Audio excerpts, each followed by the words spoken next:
Hello there, everyone, and welcome back to my YouTube channel. My name is Jerome Powell, and welcome to this live stream of FOMC meeting results and the actual interest rates, etc. It's going to be a very interesting live. We're going to do a lot of interesting analysis. We're going to take a look at a bunch of interesting stuff. And yes, I'm still getting used to using this thing right here, and I just got back from a very important meeting. So I'm super tired and super exhausted, but I prepared some interesting stuff that we really want to take a look at. Let me just switch this one up. Nope, this not. Yeah, there we go. So we're going to take a look at some very interesting stuff here. We're going to talk about the importance of the interest rates, and we're going to, let's take a look at about, what is it? Well, it's going live right now, but I think it's going to be in about 20 minutes. Is going to be this live from Fox Business and this press conference of Jerome Powell. We're going to see what he's going to say as well. And we're going to talk about some price targets and some immediate price action. And as we can see that Bitcoin is pumping right now. And we're going to talk about all of this because all the inflation numbers are actually in. And let me take a look. So the comments are coming in. That's very good. Hello, everyone. So happy to see you all here. And thank you very much for tuning in. Tom Scrollo here, always keeping you guys updated. And I can see that a lot of people are sending in messages that it's 0.75 basis points in terms of the interest rate increase. And that is correct. You guys are informed. That's very good. And so we're going to talk about all of it. And certainly, if you're brand new to the channel, you know what to do. You got to smash up that subscribe button, number one. Then you have to click that like button. Whenever we see a lot of people here on live streams, I always appreciate it when we see a lot of likes. It motivates me to create this content every single day.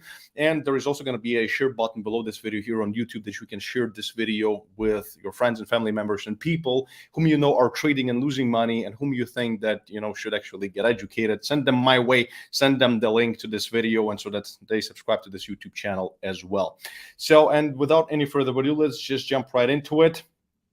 Quick thing, but we'll get it out of the way right away so that you know that right now we're doing a recession special on my university grade trading education, a 50% off on all of my famous trading learning programs. So if you want to trade like a professional, spend a lot of time learning proper ways of trading, scalp trading, day trading, swing trading, fundamental analysis, technical analysis, all of it, and trading statistics, algorithms, and literally all of it. Then claim one of the last seats. There's probably like 50 seats or 100 seats left at my university grade trading education with the recession special, 50% off. Okay, so let's get this show on the road, and tell me in the comments how you guys are doing. I hope you're doing well. And some people are saying, let me just show this. Somebody said that 0.75 still bullish. So let's just pick it apart. Let's talk about it, and let me explain exactly what I think about it.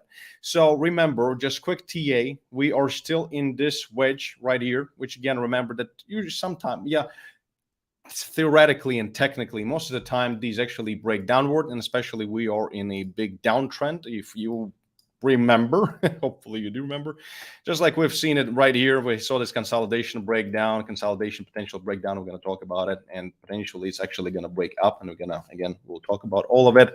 And right here, also we had this consolidation, then breakdown. So let's talk whether we're going to see another breakdown, and whether we're going to actually meet my worst case scenarios of about $14,000 or $10,000. So let's get this show on the road. So first things first. Certainly, we're seeing a small pump, and that is, of course, because of the interest rates. So here, we're going to see that, whenever we are waiting for certain interest rates, and whenever we are, how do we actually interpret this stuff? So if we're going to go to investing.com, then we're going to see the market, anticipation of what the market is expecting. And 78% of people were expecting that it's going to be a 0.75 basis point rate increase. And also 22% of people thought it's going to be a full 1%. And in this case, also we're going to take a look at not this one. If we're going to take a look at this article here as well, that some FOMC members even hinted that 100 basis point rate hike would be possible, and we already saw that the rate increase was 0.75%.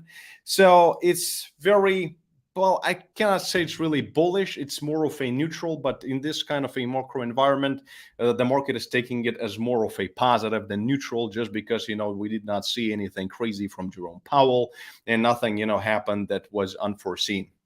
So therefore it's positive. So nothing is bad. We certainly shouldn't be shorting Bitcoin because of 0.75 base point increase. So, and for me, actually, when it comes to longing, whenever we are waiting for some big news, something fundamental, something huge, especially in this, macro environment, during the times when the macro environment is actually dominant, this is when we are really waiting for these big news. But, when the market is expecting 0.75, certainly it's positive that it actually happened, but is it really that good enough for us to take a big swing trade that is gonna, swing the market to, let's just draw it to, I don't know, to retest $25,000? The probabilities are just quite low, quite frankly. We've taken a beautiful short trade as a fake out of this whole channel right here, this whole wedge. And I told you guys, and that's why you're calling me Mr. Spot On in the comments right now.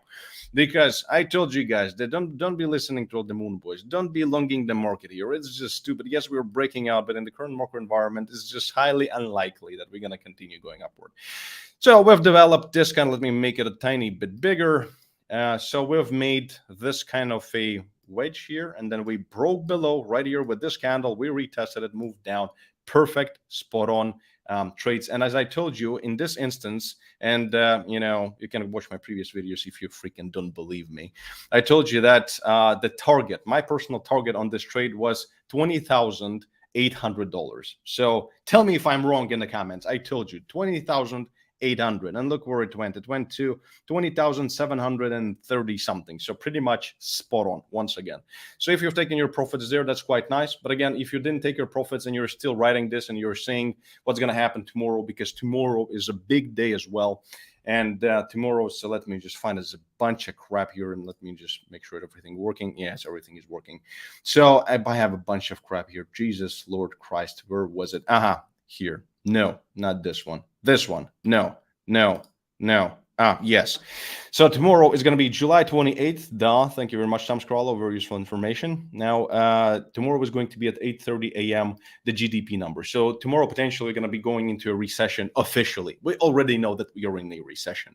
But as I told you before in many previous videos, is that whenever we are saying official recession, and the second quarter in a row we're saying negative GDP, that's an official recession. And historically, when we see the official recession, then there is still a lot of volatility in the markets, and the markets usually react to it in a negative way, even though everybody already knows it. Probably has to do something with some portfolio repositioning and reallocation of certain assets, just because of bureaucracy and bigger smart money or whatever it is. I'm not sure. You can correct me if I'm wrong in the comments, but historically, when we see official recession, then we will have some volatility. So, and also after tomorrow on the 29th, which is going to be the most important of all these days, and that is going to be basically Friday. I think it's going to be Friday at 8:30 a.m. And that's going to be the Pce Inflation Data. So, and this is what we really want to see, because that one is unlike the CPI earlier in this month.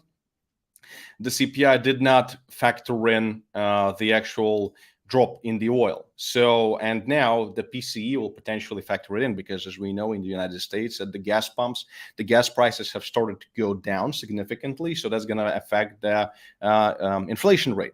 So, and for that, for us, and I'm just keeping my fingers crossed that actually just technically oh, Jesus Christ. So just technically we're going to hold this channel, and hopefully let's do it. Well, it's incorrect, but yeah, let's do it together really quickly, just like that, whatever. So hopefully that it's not going to break above and then go higher, because this can lead to a stagflation. Stagflation.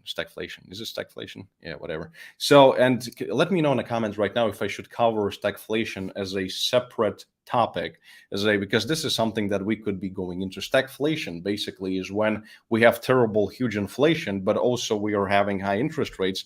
And because when there are higher interest rates, we're slowing down the economy very much, and people are start to lose jobs. So there is huge spike in joblessness in the United States, and this is the stagflation. So it's like when nothing is fucking helping the inflation, basically. And this is like the worst thing ever. And from what I understand, it happened only once in the 70s.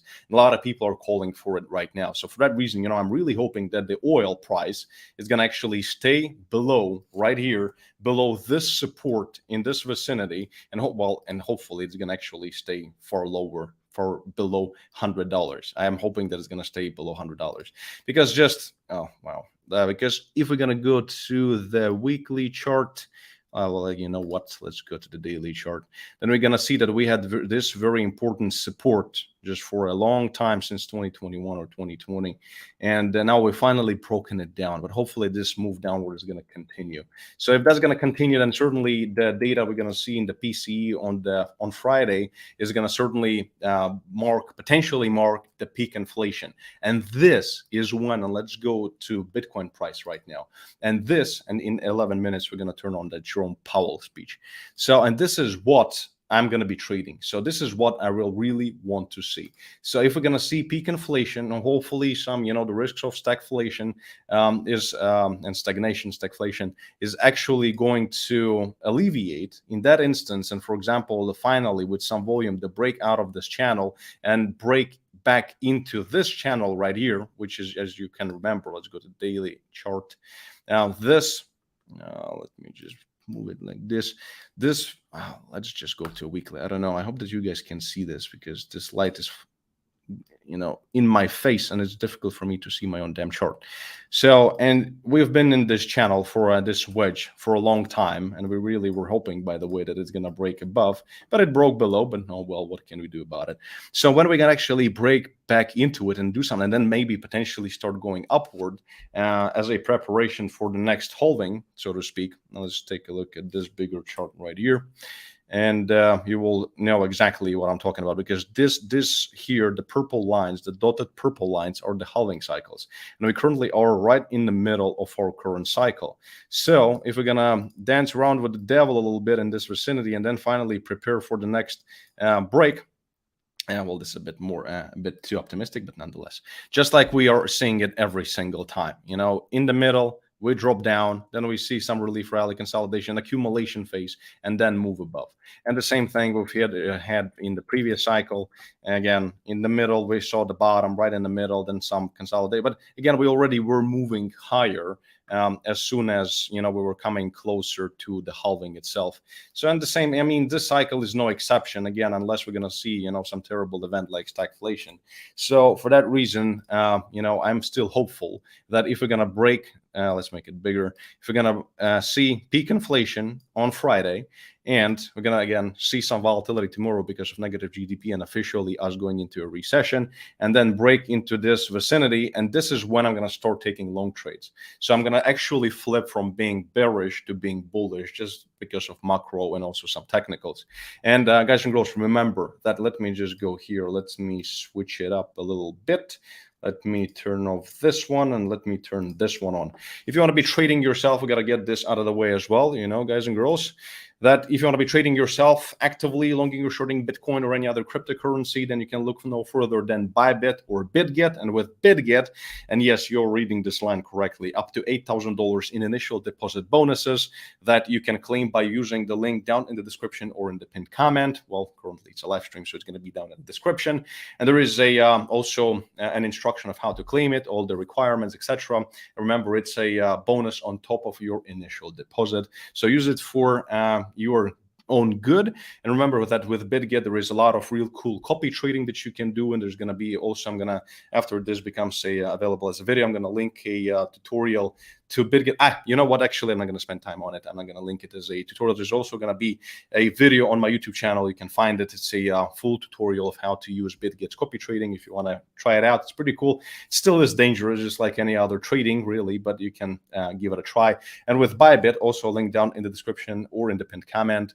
You can claim up to $4,100 in initial deposit bonuses, and that's this line right here. And I'm learning how to use this StreamYard platform. Quite nice. Okay, so now we got this Bybit and BitGet shill out of the way. Let's talk about other important stuff. And we still have, let me take a look. Yeah, so we basically still have about 7 minutes left. And guys, we have so many people here on the stream. Welcome everyone once again. Hit that like button right now. Please do it. Thank you very much in advance. So we have 7 minutes. Let's see what we can talk about here when it comes to the technicals. Let's go to this chart right here. There isn't really very much else to say about it. We're going to get into some news, some interesting stuff, by the way. I really want to tell you about Rio de Janeiro and also Central African Republic, which was a crazy thing that I've done back in Dubai and in Monaco and in Cannes. But I'll tell you about it. It was a crazy story, and it's very relevant to the crypto space. So for now, let's just wait, because right now we're still certainly seeing some positiveness in the stock market, because we've seen this channel going downwards, and this is very positive that we actually are breaking out of it, going above, and then we'll have this target of 4,100, just, historically a very important technical level. We got rejected from it previously here, so we'll want to actually see it break above, but for something is telling me that this is just not over. So for that reason, I was emphasizing so much, let's wait until the 29th to see what's going to happen. So let's take a look at Nasdaq. Well, Nasdaq is doing quite good, actually, much better than S&P, just visually if you look at it. Then we also had this wedge, and we are breaking out of it. Really nice indices trade, by the way. It broke out here, then tested the nerves, retested it, and now is moving above. So that's pretty nice. But we have a target currently at about 13,000 points right here. Let's take a look at Dixie. So we are aware of what the hell is going on. Dixie, actually the support, look at how strong this support is. Incredible. The dollar and the strength of the dollar index. So it's at 106. We saw incredible support. Remember that the dollar to euro right now is pretty much like 1-to-1. It's a crazy time. I mean, it's good for me because right now I am in Europe, and literally all of my money is actually dollars. So whatever I have in fiat currencies, it's all dollars. I've sold euro like probably 3, 4, 5, 6 months ago. A lot of the money I sold, a lot of the euro I sold in Dubai for like when the rate was 1.20. 1.18, 16, and actually some of it I sold before at like 125, 26. So I'm really lucky. And right now, a lot of the things here seem a bit cheaper for me because I know that it's like 1-to-1, which is crazy. But right now we're seeing a lot of support here. But again, a lot of people misunderstand the Dixie. Certainly we have inverse correlation between Bitcoin and the dollar index. So when the dollar index is actually rallying, that's when Bitcoin is going down, and vice versa. And right now, but a lot of people are saying that it can go infinitely up. And the thing is that anything can happen. But the United States is not going to allow for the dollar to keep strengthening in my opinion, for too long, because it's undermining their own economy. And when they have international trade, it's also affecting the international trade because it becomes a lot more expensive for other counterparties and their partners to pay them in dollars. So for that reason, oftentimes they're really waiting to fight the inflation, finally fix the inflation, and then move to back into quantitative easing so that they can print more money, stimulate the economy, and also lower the dollar index so that weaken the dollar, so to speak. Because a strong dollar is, even it might seem like it's a great thing, but at the same time it's not really that good. Especially there are certain extremes at which it's becoming not that very good for the economy, like at all. So for that reason, we're really waiting for it to reverse. But again, the Fed is not going to do shit until we're going to see peak inflation again, the 29th. That's why I'm so emphasizing it so much, and that's why, guys and girls, follow me on Twitter as well, by the way, just a verified account. Okay, we have about 3 minutes left until the live stream here on Fox Business. Let me quickly take a look at your comments.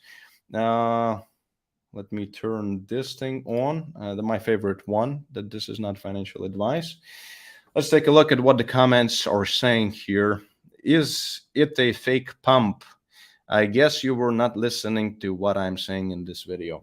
So, Thomas, what is the next Bitcoin target for you? Well, when it comes to the Bitcoin target, let's quickly talk about, I briefly mentioned this already, but if we're going to talk about it again, then again, it's a 50-50 chance right now until we see what's going to happen on the 29th. Well, number one, tomorrow because of GDP, and on the 29th, we really want to see what's going to happen. Because if it's going to be, we're going to really see the peak inflation, then certainly, let's go to a smaller time frame, then certainly, let's go daily. Let's do daily. Then certainly our target is going to be, number one, break out of this whole channel, and then finally break into this channel. So the target could be around $30,000 easily. I don't see a problem for Bitcoin to come to $30,000. But the thing is, guys and girls, what I have to mention is that even if we're going to see the peak inflation, it still is going to be a very uncertain time of what's going to happen with geopolitical situation, etc. So we still can see black swan events, just like we've seen previously right here. Everybody was super bullish in this vicinity. Let me make it a little bit bigger. So everybody, once we had this incredible dump, everybody was like, Jesus Christ, Bitcoin is dead. And so many haters and naysayers and idiots who don't understand anything about finances was saying that, Bitcoin is dead here. And yeah. And then we had this rally and everybody was super hopeful and buying in. But then we had what? That's right, COVID. And nobody was expecting it. So that's why, in this kind of environment, anything really can happen. So for that reason, my target would be about 30K in this vicinity, and with some stops in the process, but I would not be expecting the all-time high. It's just stupid. It's just I don't think it's a fair way to analyze it, and it's not a fair prediction. It's just quite stupid. So for that reason, we can go to this, for example, chart, and I would say that our target certainly can be around 30K for retest of 30K if, again, on the 29th we'll see the peak inflation, and then we're going to see some kind of consolidation accumulation phase in this way, and only then we're going to be moving on closer to the end of 2023, some rally, maybe relief rally, yes. But then in 2024, the main move is going to start, and probably I'm going to start selling my Bitcoin, my own Bitcoin, as well as the Bitcoin in my hedge fund that I have for my investors. I'm going to probably start selling somewhere around 2025. So that's my best bet. So let's go to this here. There's still nothing. Here is our press conference. Give us the press conference, Jesus. Oh, there we go. There he is. There we go. Let's listen to this mofo. Theater mode. Good evening. My colleagues and I are strongly committed to bringing inflation back down. I've heard this moving before. Expeditiously. Jesus fucking Christ. We have both the tools we need and the resolve it will take to restore price stability on behalf of American families and businesses. You guys can hear it? Can you hear it? The economy and the country have been through a lot over the past 2.5 years and have proved resilient. I hope you guys can hear it. It is essential that we bring inflation down to our 2% goal if we are to have a tell me in the comments right now. Can you guys hear it? Conditions that okay, good. All. From the standpoint of our congressional mandate to promote maximum employment and price stability, the current picture is plain to see. The labor market is extremely tight and inflation is much too high. Against this backdrop, today the FOMC raised its policy interest rate by 0.75 percentage point and anticipates that ongoing increases in the target range for the federal funds rate will be appropriate. In addition, we are continuing the process of significantly reducing the size of our balance sheet. And I'll have more to say about today's monetary policy actions after briefly reviewing economic developments. Recent indicators of spending and production have softened. Growth in consumer spending has slowed significantly, in part reflecting lower real disposable income and tighter financial conditions. Activity in the housing sector has weakened, in part reflecting higher mortgage rates. And after a strong increase in the first quarter, business fixed investment also looks to have declined in the second quarter. Despite these developments, the labor market has remained extremely tight, with the unemployment rate near a 50-year low, job vacancies near historical highs, and wage growth elevated. Over the past 3 months, employment rose by an average of 375,000 jobs per month, down from the average pace seen earlier in the year, but still robust. Improvements in labor market conditions have been widespread, including for workers at the lower end of the wage distribution, as well as for African Americans and Hispanics. Labor demand is very strong, while labor supply remains subdued, with the labor force participation rate little changed since January. Overall, the continued strength of the labor market suggests that underlying aggregate demand remains solid. Solid. Inflation remains well above our longer run goal of 2%. Over the 12 months ending in May, total PCE prices rose 6.3%, excluding the volatile food and energy categories. Core PCE prices rose 4.7%. In June, the 12-month change in the Consumer Price Index came in above expectations at 9.1%, and the change in the core CPI was 5.9%. Notwithstanding the recent slowdown in overall economic activity, aggregate demand appears to remain strong. Supply constraints have been larger and longer lasting than anticipated, and price pressures are evident across a broad range of goods and services. Although prices for some commodities have turned down recently, the earlier surge in prices of crude oil and other commodities that resulted from Russia's war on Ukraine has boosted prices for gasoline and food, creating additional upward pressure on inflation. The Fed's monetary policy actions are guided by our mandate to promote maximum employment and stable prices for the American people. My colleagues and I are acutely aware that high inflation imposes significant hardship, especially on those least able to meet the higher costs of essentials like food, housing, and transportation. We are highly attentive to the risks high inflation poses to both sides of our mandate, and we're strongly committed to returning inflation to our 2% objective. At today's meeting, the committee raised the target range for the federal funds rate by 0.75 percentage point, bringing the target range to 2.25% to 2.5%. And we're continuing the process of significantly reducing the size of our balance sheet, which plays an important role in firming the stance of monetary policy. Over coming months, we will be looking for compelling evidence that inflation is moving down, consistent with inflation returning to 2%. We anticipate that ongoing increases in the target range for the federal funds rate will be appropriate. The pace of those increases will continue to depend on the incoming data and evolving outlook for the economy. Today's increase in the target range is the second 75 basis point increase in as many meetings. While another unusually large increase could be appropriate at our next meeting, that is a decision that will depend on the data we get between now and then. We will continue to make our decisions meeting by meeting and communicate our thinking as clearly as possible. As the stance of monetary policy tightens further, it likely will become appropriate to slow the pace of increases while we assess how our cumulative policy adjustments are affecting the economy and inflation. Our overarching focus is using our tools to bring demand into better balance with supply in order to bring inflation back down to our 2% goal and to keep longer-term inflation expectations well anchored. Making appropriate monetary policy in this uncertain environment requires a recognition that the economy often evolves in unexpected ways. Inflation has obviously surprised to the upside over the past year, and further surprises could be in store. We therefore will need to be nimble in responding to incoming data and the evolving outlook.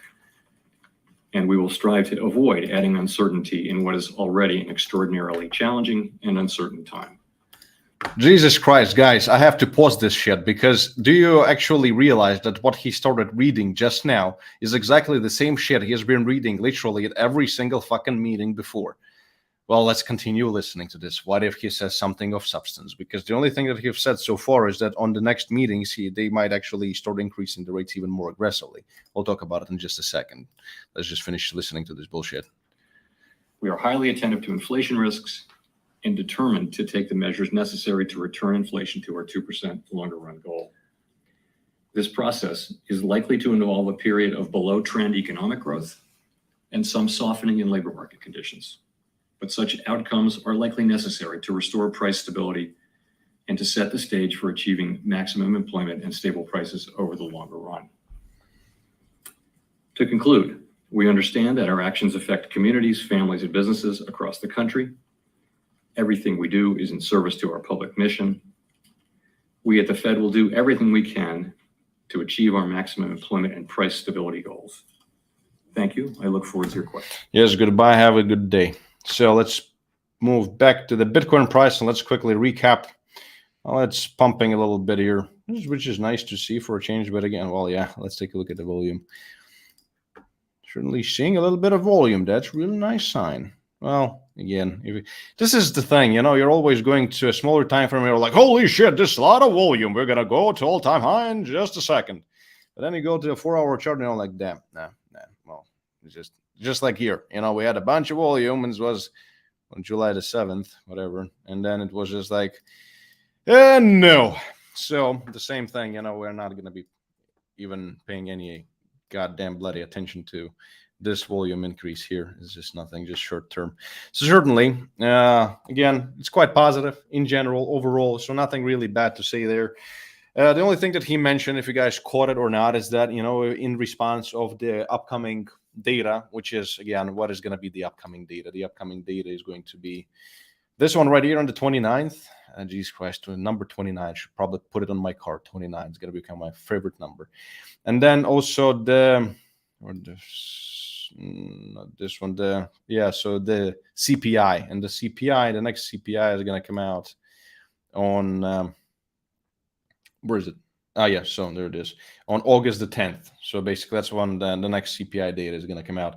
So that's what he said. So, well, obviously, if it's going to be all bad looking, then this is going to be, they're going to put on a table a 1 full basis point, 1 full percentage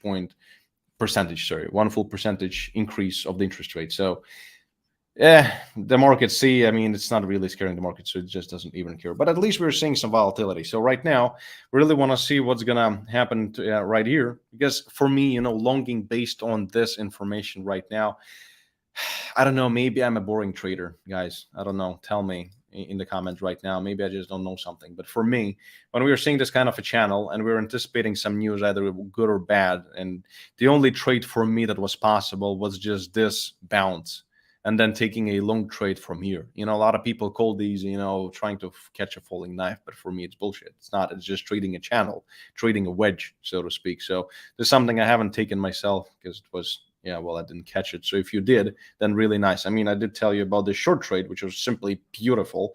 And then if you've taken the profit here, where I told you, then congratulations, and would have been a beautiful long trade here, just structurally, and then waiting for this information here. But because really, somebody actually pointed it out in a comment saying that, Thomas, what the hell else did you actually expect?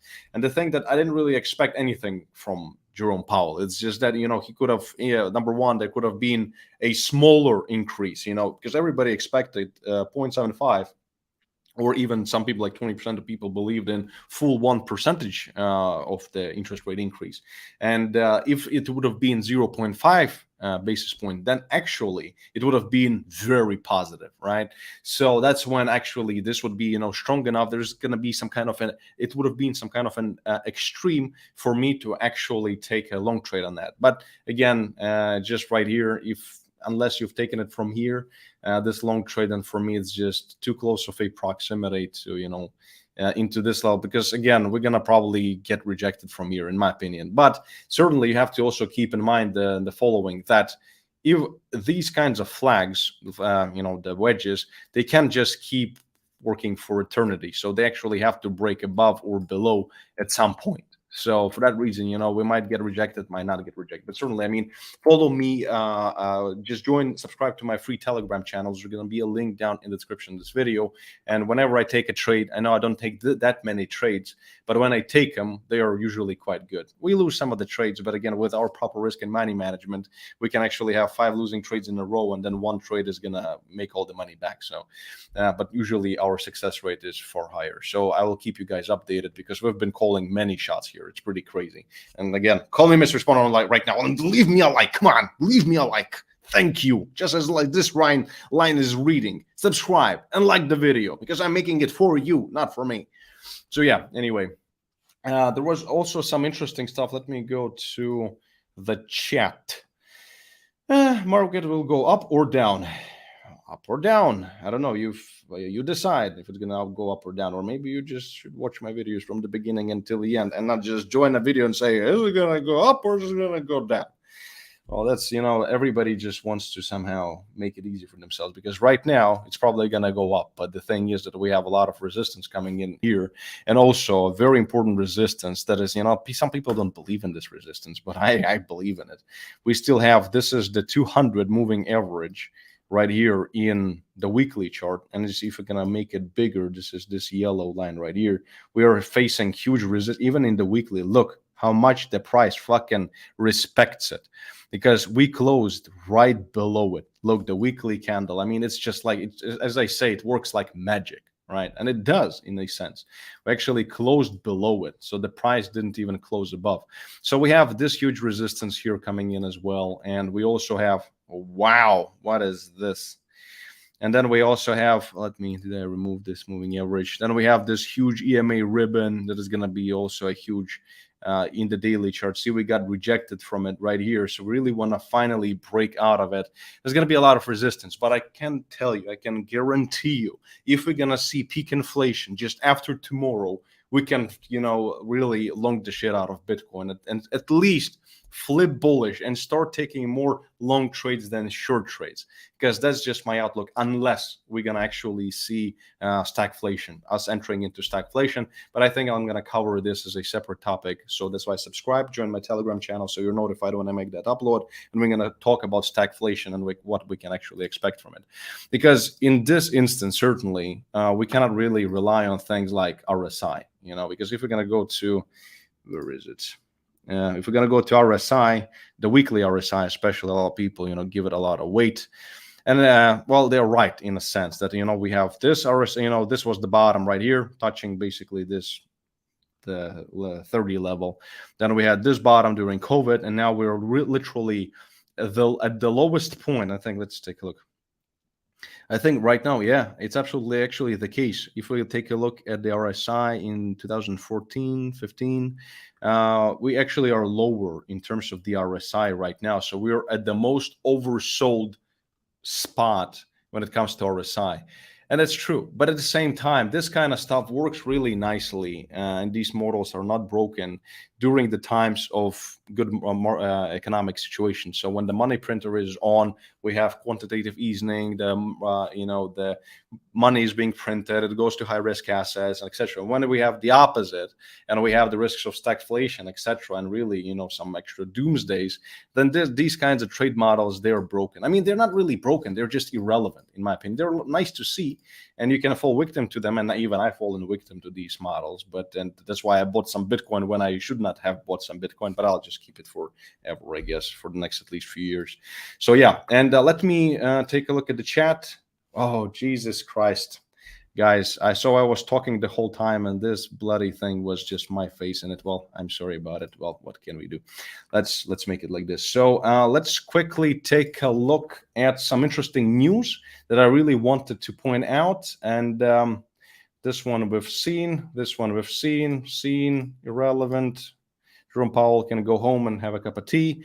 Now, this is interesting. Rio de Janeiro moves forward with Bitcoin integration. So a lot of countries are actually, even in Texas, and I showed you this in one of my previous videos, where in Texas, they're actually will be putting it to on the table, discussion of actually adding cryptocurrency into the Constitution, into the Bill of Rights, just mentioning it so that it actually would be constitutional right to own digital currency, which is just amazing. I mean, small steps, baby steps, step by step. So this is really cool. Same thing, Rio de Janeiro moves forward with Bitcoin integration.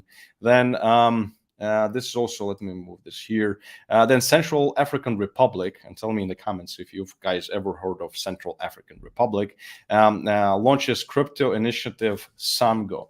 And this, have you ever heard of this Samgo crypto initiative? Tell me right now. I'm going to tell you a bit more about it. So what this crypto initiative is actually all about, it's the first ever government-backed crypto initiative. So it's actually supported by the president of the Central African Republic. And how I know all these things is because I've actually was the face of this whole project. And when it was announced in Dubai, in La Pearl, I was that one day. If you follow me on Instagram, you've seen it, and you've seen, me on this insane huge stage speaking, as a crypto hedge fund, as one of the youngest crypto hedge fund managers. I was speaking about the, where we're heading as in general, as the crypto industry, and that governments are starting to back certain projects. And it's absolutely incredible, really, that it's not just going to be a legal tender. It's going to be a whole crypto hub with a brand new, real, finally, working now crypto legislation that is actually going to be functioning. So certainly, I mean, Central African Republic is not, like Germany or France or United States or Singapore, but nonetheless, small countries that, especially the ones that are prone to huge inflation and people suffering from huge inflation, they really are looking for alternatives because they know that their fiat currencies and this, colonial system is just trash and shit, and it's just not going to work. So for that reason, a lot of the countries are actually starting to work on it. And of course, the ones that are less developed and poorer are going to be the first out there because they really want to claim that piece of the pie. And the bigger countries, they have more problems with bureaucracy and a bunch of other stuff, and then don't really care that very much. And they're afraid for their currency, which is stronger as opposed to the currencies of these, smaller countries, and even Turkey. I mean, look at Turkey and Turkish lira. I don't know if anybody Turkish is watching my stream here, but I want to know how you feel about the Turkish lira, because I would feel pretty bad if I were you. That's why, I mean, even euro, I'm not holding any euro because even euro has a potential of even going lower. I mean, the dollar can keep strengthening, and for that reason, I'm not holding any of it. And to be honest, what's better to hold? Yeah, this is not financial advice. I can be completely wrong. Michael Saylor can be wrong. Elon Musk, with all his fun stuff he's doing, he can be wrong as well. But I think that Bitcoin, in a long-term perspective, is a better hedge against inflation. We've seen this already in all the data. And, the gold is outperforming inflation, is good a hedge against inflation on a 4 and 8 year outlook, when it's actually losing to inflation on the 1 year outlook and the 2 year outlook, when Bitcoin, as well as high-risk assets such as the equities, are better hedges against inflation in a 1 year outlook as well as the 2 year outlook. So this is pretty cool. And so Bitcoin is better than gold in terms of being a hedge against inflation. So for that reason, I do have some gold. I have like a kilo of gold somewhere stashed away in Dubai, but it's really not that much. It's like 2 Bitcoin worth of gold at this point. But I'm just holding it just in case, what if, and some silver coins. Okay, I have a few kilos of silver as well, and coins and stuff. They're pretty cool looking, but I have them because some of the stuff I got for free, and some of the stuff I actually bought just for fun to have it. But I don't really believe in holding it long term. And same thing goes for regular currencies. The stocks are also quite painful. And for me, I mean, everything is painful. Everything has the potential downside of at least 50 extra percent, especially cryptocurrencies and certain stocks. So for me, I don't know, it's very tough. And even real estate, the real estate bubble is about to pop as well. And especially in the United States. In Dubai, might not as much, but in the United States for sure, Europe for sure. I mean, some of the prices even in Riga are astronomical. I have no fucking, that's why we had some properties in Riga. We've sold all of it at peak prices right now because shit is going to go down. Just like we're saying, the used watch industry, like I'm a watch guy, I have a bunch of different watches, and I sold a lot of my watches at peak prices as well because they cannot keep getting that inflated. It's just all over hyperinflation of prices on luxury goods as well. Look at used cars. I wanted to buy a car just to drive around Europe because we're going to be going back to Dubai in just a few months, and I wanted to buy a car, and the car that you could buy previously 2 years ago, like some used M5 or something, for like 40,000-50,000 euro, right now it costs like 60, 70. It's like ridiculous. I don't want to buy that shit for that much money. So it has to all go down, and these prices started to go down. So this is what we're gonna see happen all across the board. So really, there isn't one single thing you can invest in that is going to preserve its value. Well, gold maybe, and even Bitcoin at this point, it's hard to say if it's going to ever even go lower, depending on what's going to happen on the 29th, as I've said so many times already. And then it's also very important to check, for example, I don't know, if you want to be really crazy, then commodities certainly are going to be like, if you invested in oil in the beginning of this whole shenanigans, then you've made a lot of money. Right. So, but again, it's as always, if you knew what's going to happen, you would have been a billionaire. So right now, for an average Joe like me and yourselves, then I'm just sticking to crypto and seeing some of that money melt away a little bit, but that's okay. But guys and girls, a very important suggestion that I don't want to push my suggestions onto you, but I would say that I never keep more than 50% of everything I have that is dear to me in my life, that I've made in my life. I will never keep have more than half of my net worth in crypto. Half of it has to be in something else. I do have some stocks, have some Tesla. This is a controversial position, but whatever. I have some watches that are worth some money. I have some cars. I have some real estate, not that much, but a little bit. And then I have some cash. I have some gold and silver, as I've said, and the rest, like 50%, is all crypto. So if crypto goes to zero, I'll lose a lot of money. Yes, but I'll lose half of it. So I'm not going to go broke. And that's what I'm recommending. Don't risk everything, and don't put all your eggs in just one basket. Because I keep talking. Where is Ilya? Ilya is busy. He's finding me a car to rent in Riga. He is busy. The China and US will have real estate bubble. Well, I mean, they're having it right now. I mean, China is already so many huge real estate developers. If you're going to look at Chinese stocks, they're just tumbling down the stairs as well. It's there is a lot of news suppression and the truth suppression in China. It's like close to being Nazi Germany, where they don't really allow you to talk about too many things. So a lot of this, some of the banks are insolvent, and a lot of the huge real estate developers, it's just similar to 2008. I mean, with this, what was the name of this huge real estate company, Evergrande in China, that went belly up? So it didn't stop there. It actually keeps tumbling down the stairs as well. Ilya wants some ice cream. Well, guys, if you want me to buy Ilya, I have to do it like this. I don't know if Ilya is watching the stream or not. If you want Ilya to eat ice cream tonight, then you have to donate. I don't care about YouTube donations. I make this video content for you guys. But if you want Ilya to have ice cream, and if you don't know who Ilya is, he's my PA whom I cannot live without, and he needs ice cream. So donate right now, and this money is going to go to the charity fund of Ilya Ice Cream Foundation. So, okay, jokes aside, let's talk about some other stuff that we also have to still talk about, but gotta still be fun sometimes. So let's switch to this thing here. Bitcoin could outperform in H2 as it moves toward global collateral. Bitcoin, Bloomberg analysts suggest. So Bloomberg intelligence analyst Mike Clooney has suggested that the flagship cryptocurrency Bitcoin, thank you for telling us that Bitcoin is a flagship cryptocurrency, thank you, could outperform other assets in the second half of the year as it moves towards global collateral, with performance aligned to that of treasury bonds or gold. In post shared of the micro blah blah blah. So basically, this guy here, Mike, whoever, said that maybe Bitcoin may be regaining its propensity, yes, to outperform in the second part of this year. And there is a lot of truth to this, in my personal opinion. But again, all of these kinds of things, and this is a really long article. If you want to, go into all the smallest details, well, not that long, then you can actually watch it, read it yourself here at cryptoglobe.com.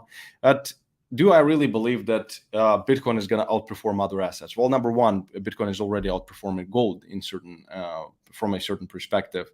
But for us too, if they're talking about certain decoupling, then I'm not really scared to admit that I'm no expert on decouplings, because initially, when we all take a look at the history of Bitcoin, then we'll remember that back in the day, like a few years ago, actually. So that's why, Bitcoin is actually a brand new asset if you compare it to other older assets.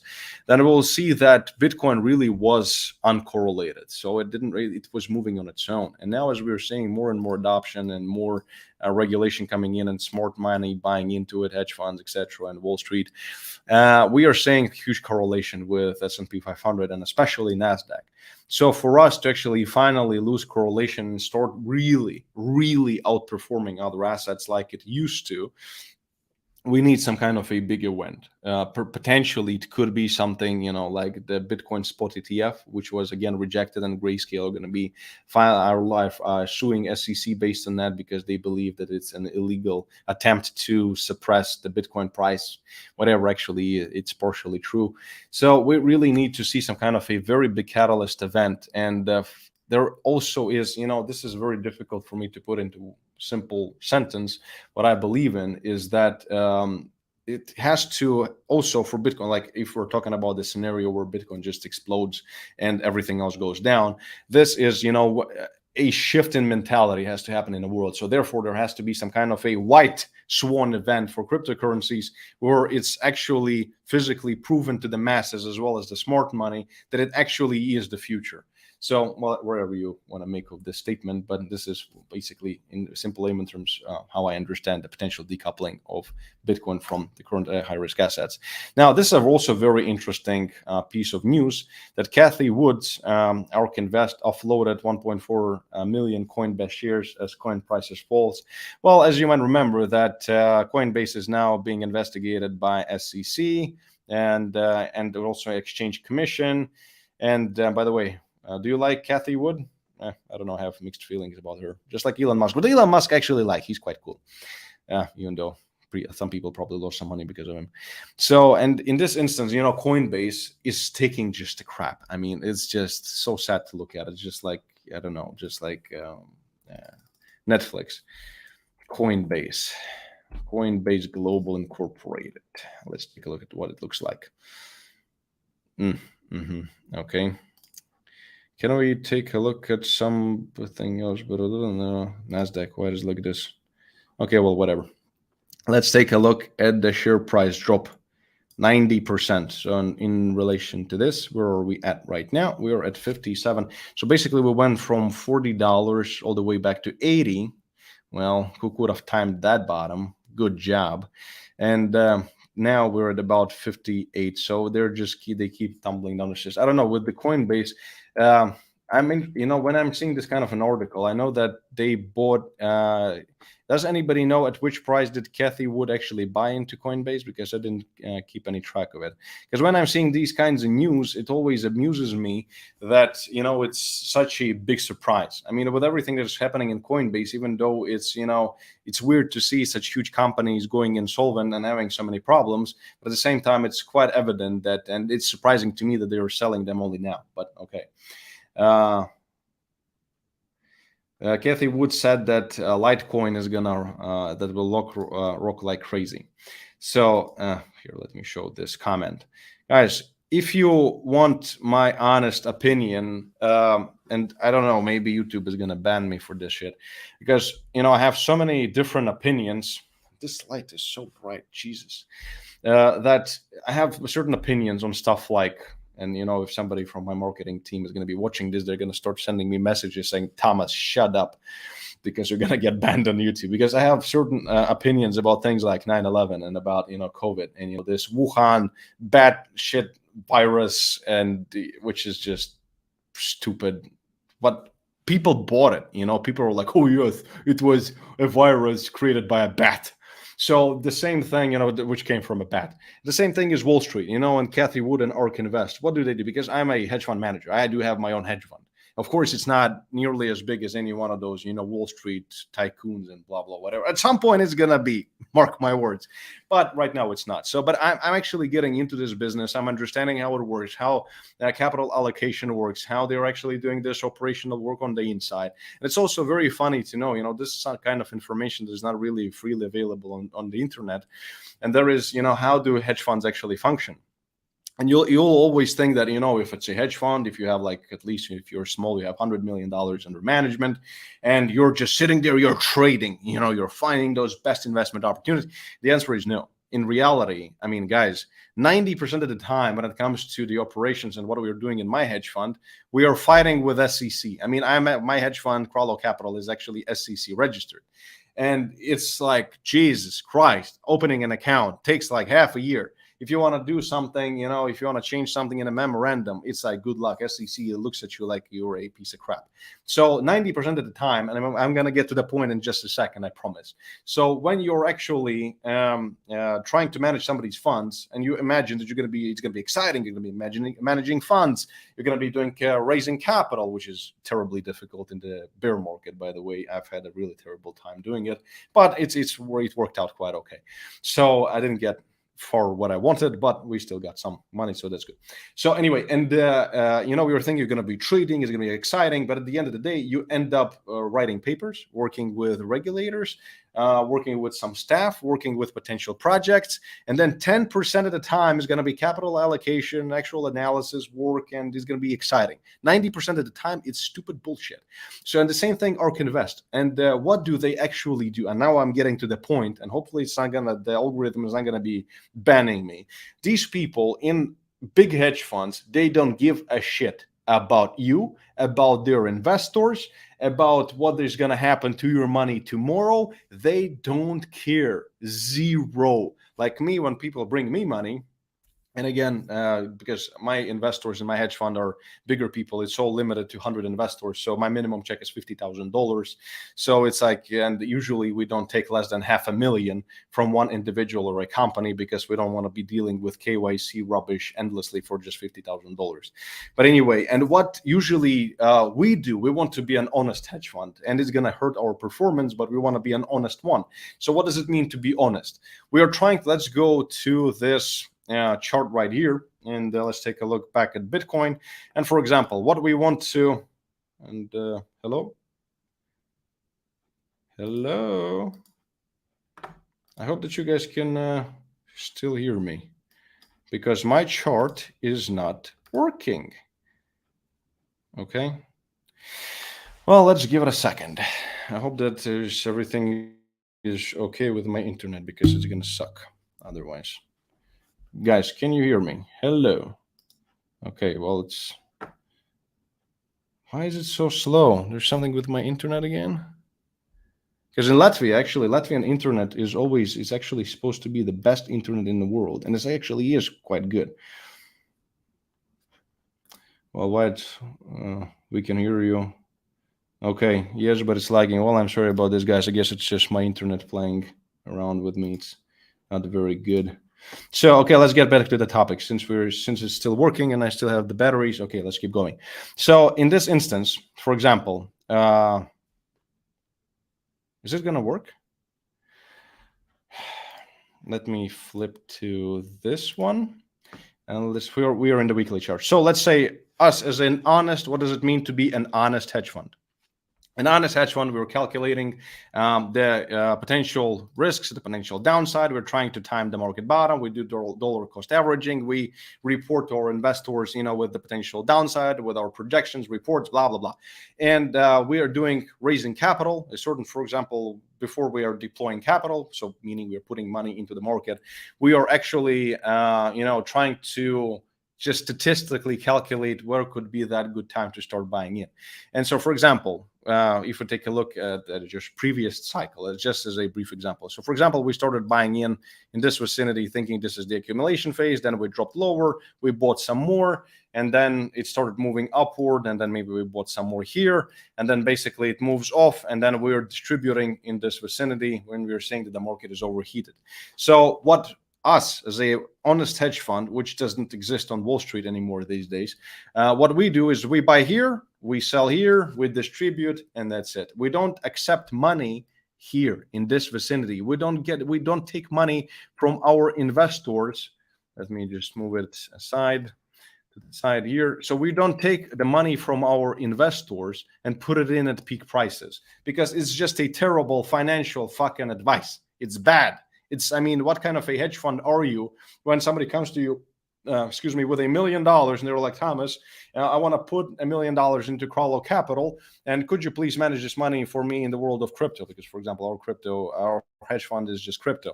And we say, yeah, okay, Johnny, just put it in. The Bitcoin is at currently $69,000, but it's going to go to the moon. We're not going to do something like this. So, and we're going to miss out on the capital, But what, for example, ARK Invest does, they don't give a shit. So you come to them when it's peak prices, they'll take your money, they'll put it in there, and then you're going to have to sustain the losses. And if it's going to be at the bottom, they'll take your money. They don't care when to take your money, because all they care about is deploying capital and taking their management fee. So I don't particularly know if ARK Invest has management fee, but usually, like in my hedge fund, 2% management fee per year, and then 30% share of the profit on liquidation and the distribution. So 30 or 40% if the profit is more than 100%.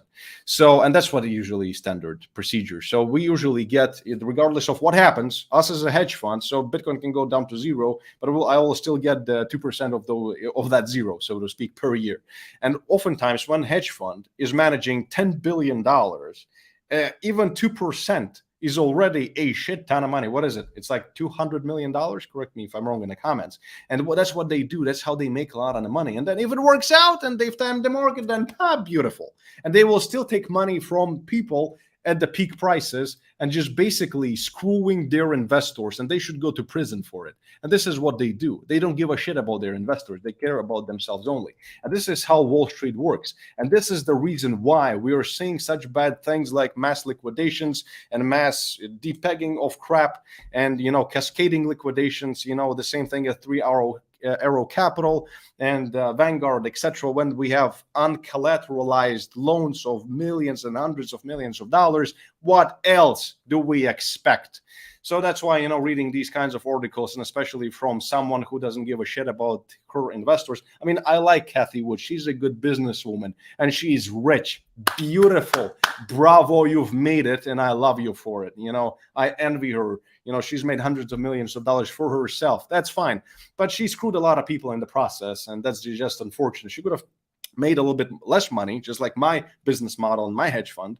And then basically could have, being just, in terms of her karma, a better person. But we are deviating away from cryptocurrencies. But it seems like we still have 1,200 people. So you guys are actually interested in this.